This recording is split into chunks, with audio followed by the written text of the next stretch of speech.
Olá, meus caros alunos, tudo bem com vocês? Eu espero que sim. Na aula de hoje nós vamos falar sobre o Império Bizantino, né? Dando continuidade aí ao tema aí sobre o Império Romano. A gente viu, né, os fatores que levaram à divisão do Império Romano no ano de 395, né? O que acabou ocasionando aí em duas partes: o Império Romano do Ocidente, que a gente já comentou, né, que tinha capital em Roma e que foi alvo, né, das invasões germânicas, e o Império Bizantino, também, né, conhecido aí como Império Romano do Oriente, que teve, né, como capital a cidade de Constantinopla, tá? E esse império ele vai permanecer firme aí até 1453, né? Vai ter alguns altos e baixos, né, mas a sua capital ela, né, não vai ser invadida, né, devido ali às suas defesas eficientes, tá? Então, vamos conhecer um pouquinho mais, né, sobre esse Império Bizantino que tem características, né, particulares, né, bem diferentes aí do que o Império Romano do Ocidente que a gente já comentou, tá?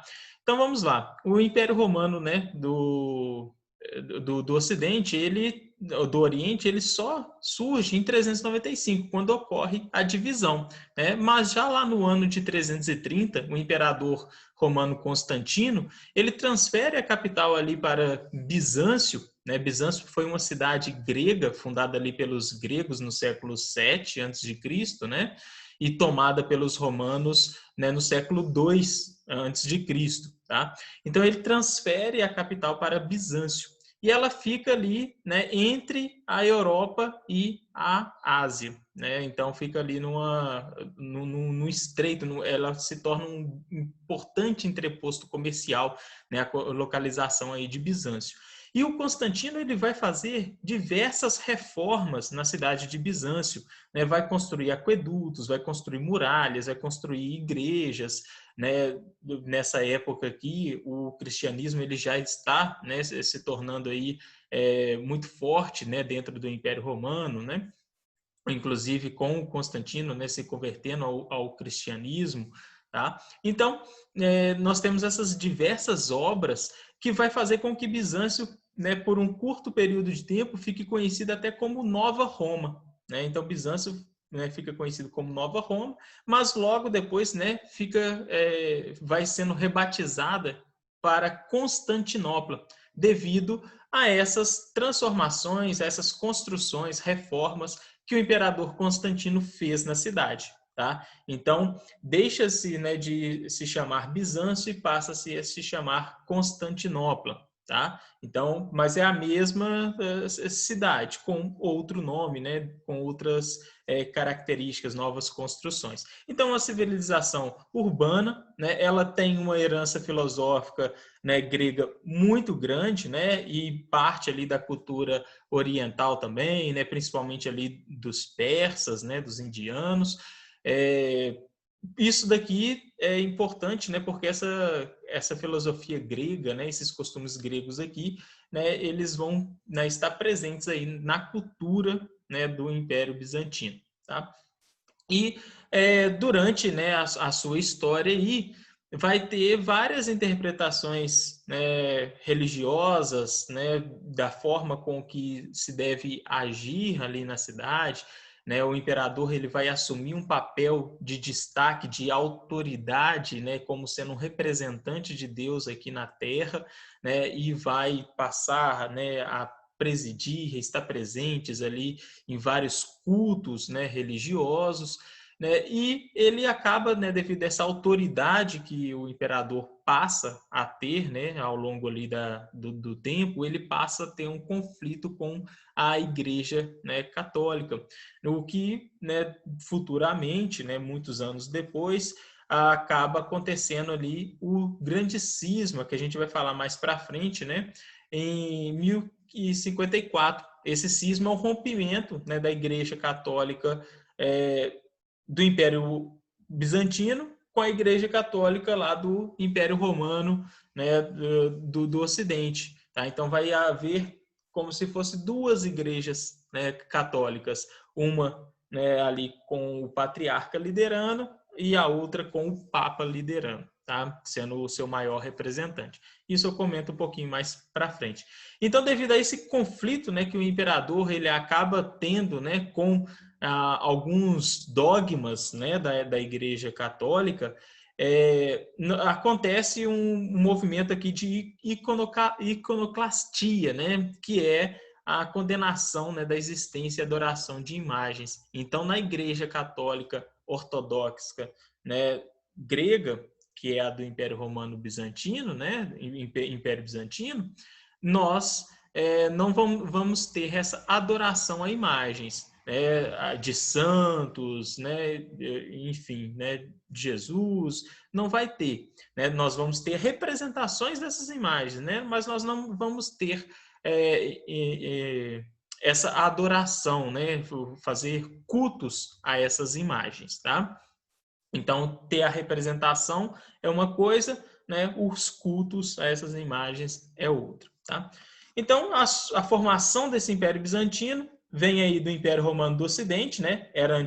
Pertencia ao Império Romano do Ocidente na sua maior extensão, né? Só que foi dividido em duas partes.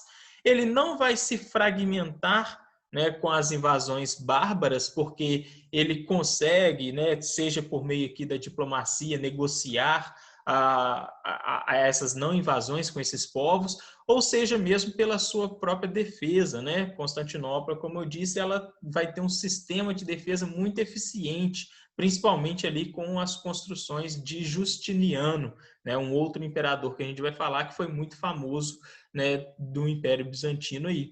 Então, as suas muralhas, né, o seu sistema de defesa é muito eficiente, fez com que essa cidade, né, não fosse invadida, né, por outros povos. Então, ela permaneceu de pé, enquanto o Império Romano Ocidental, né, do Ocidente, foi fragmentado, foi invadido lá pelos povos germânicos, né, e deu-se a formação lá de vários reinos, tá? Então, como eu disse para vocês, o Império Bizantino ele, né, passou a ter uma autoridade centralizada ali na figura do imperador, uma autocracia teocrática, né, ou seja, o imperador sendo representante de Deus aqui na Terra. Tá? E aí o cristianismo, né, como eu disse, ele é a religião oficial, né, do Império Bizantino, tá bom? E ele tentou, né, unificar todas as pessoas, né, sobre essa doutrina aí cristã para evitar, né, revoltas populares, visto que o cristianismo, né, tinha se espalhado, né, muito aí pelo Império Romano. E aí, né, essa autoridade que o imperador ele exerce, né, ele passa a ter sobre as pessoas, né, sobre a igreja, né, como um representante de Deus, né, aqui na Terra, é conhecido aqui como o cesaropapismo, né, César que vem lá do imperador romano, né, e papismo aí vem, né, da ideia, né, de ser o papa, né, o chefe da igreja. Então, o imperador, né, ele é um chefe da igreja, né, ortodoxa, tá?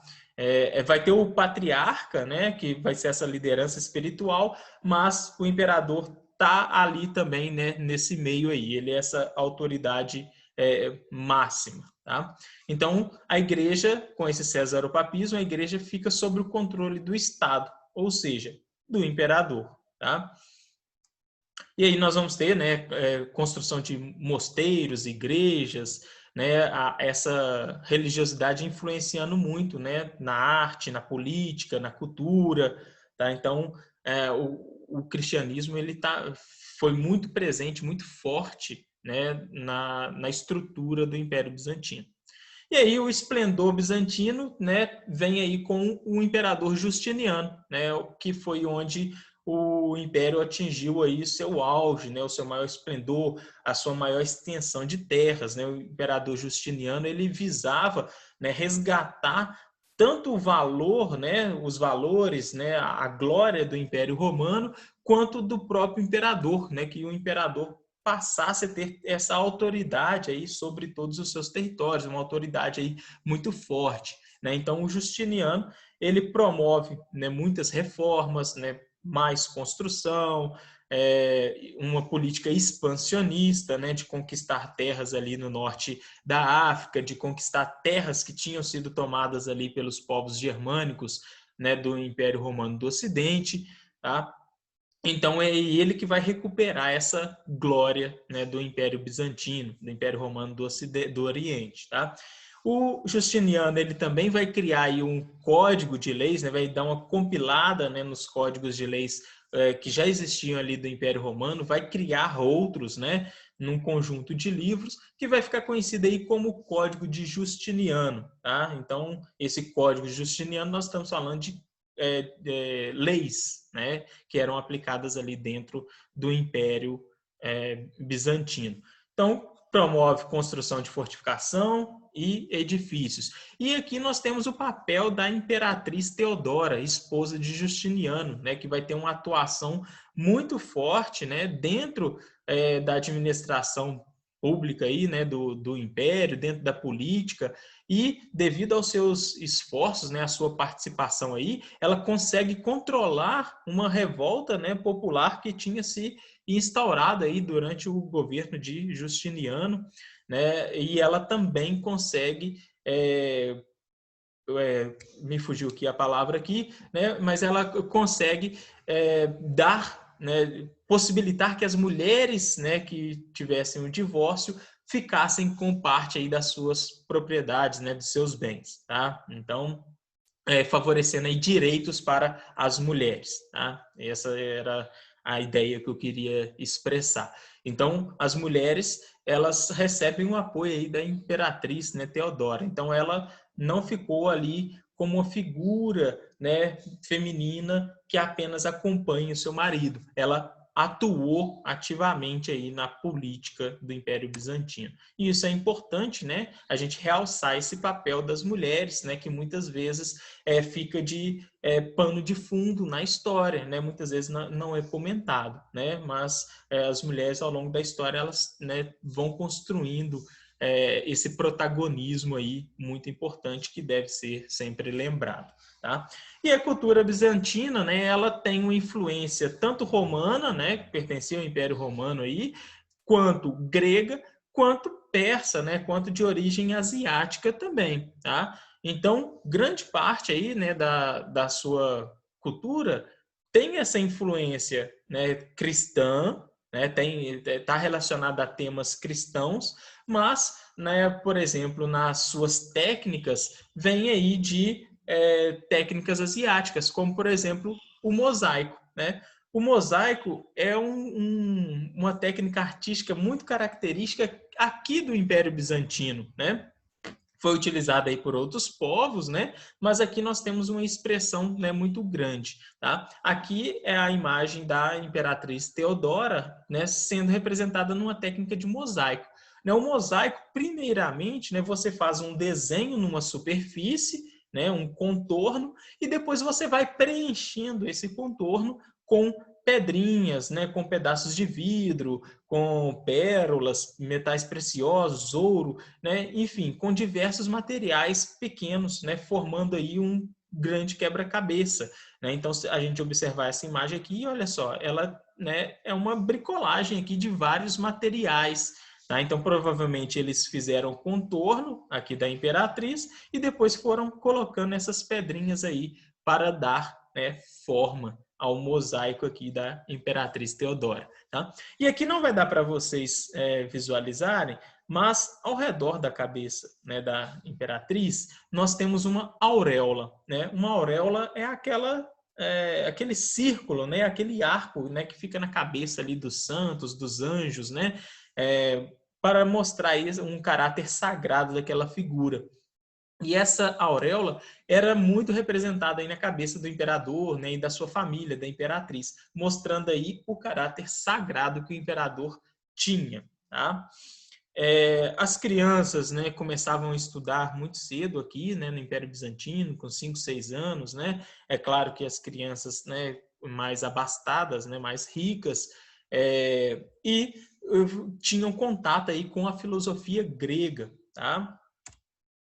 E aí, como eu tinha dito para vocês anteriormente, né, em 1054, devido a esse poder que o imperador passou a ter, né, entrando em conflito com a Igreja, né, católica apostólica romana, né, acontece o grande cisma, né, que é essa separação aí definitiva entre o cristianismo ocidental e o oriental. Então, nós vamos passar a ter duas igrejas, né, cristãs: a Igreja Cristã Apostólica Romana, sobre a liderança do Papa, né, que fica lá em Roma, e no Oriente a Igreja Cristã Ortodoxa Grega, comandada aí pelos patriarcas. Então, o patriarca aqui nessa igreja tem o mesmo, né, papel que o Papa, tá? Aí a diferença, né, entre os dois, aqui o antigo Papa, né, o Bento XVI, né, e o patriarca aí da Igreja Cristã Ortodoxa, né, que os seus cultos, né, os cultos da Igreja Católica Românica era feito em latim, né? Aqui era feito em grego. E aí, né, após a morte do imperador Justiniano, o império ele começa, né, a se enfraquecer, né? Ele vai perdendo força, parte aí do seu território, né, que foi conquistado pelo Justiniano, vai sendo, né, tomada aí por diversos povos ao longo do tempo, né? Durante aí a Idade Média, né, vai surgindo né, os muçulmanos vão crescendo, né, a sua influência sobre diversas partes aí, né, e cada vez mais, né, vai, né, se enfraquecendo, se fragmentando, até que, né, no ano de 1453, Constantinopla, né, passa a ser domínio aí dos turcos otomanos, que conseguem, né, finalmente vencer as suas poderosas muralhas, né, e adentrar na cidade, né, tomar o controle de Constantinopla. E aí eles rebatizam o nome de Constantinopla para Istambul, que até hoje é a capital, né, da Turquia, tá? E quando os turcos otomanos, que eram, né, muçulmanos, eles tomam Constantinopla, a igreja, né, de Santa Sofia, né, que eu até nem comentei aqui com vocês, que é uma das maiores basílicas do mundo, né, que era né, uma igreja cristã, passa a ser uma mesquita, né, um templo ali religioso para os muçulmanos, tá bom? Então, com isso a gente fecha, né, um pouquinho aí essa história aí do Império Romano, né, do Oriente, né, o Império Bizantino, como vocês queiram chamar, nós estamos falando aí da mesma coisa, tá? E qualquer dúvida, né, vocês me perguntem. Aqui é, claro, só um resumo, só algo superficial, para a gente, né, não se delongar demais e dar conta, né, de falar o maior número, né, de assuntos possíveis, né? Então, até a próxima. Um grande abraço, bons estudos aí para vocês.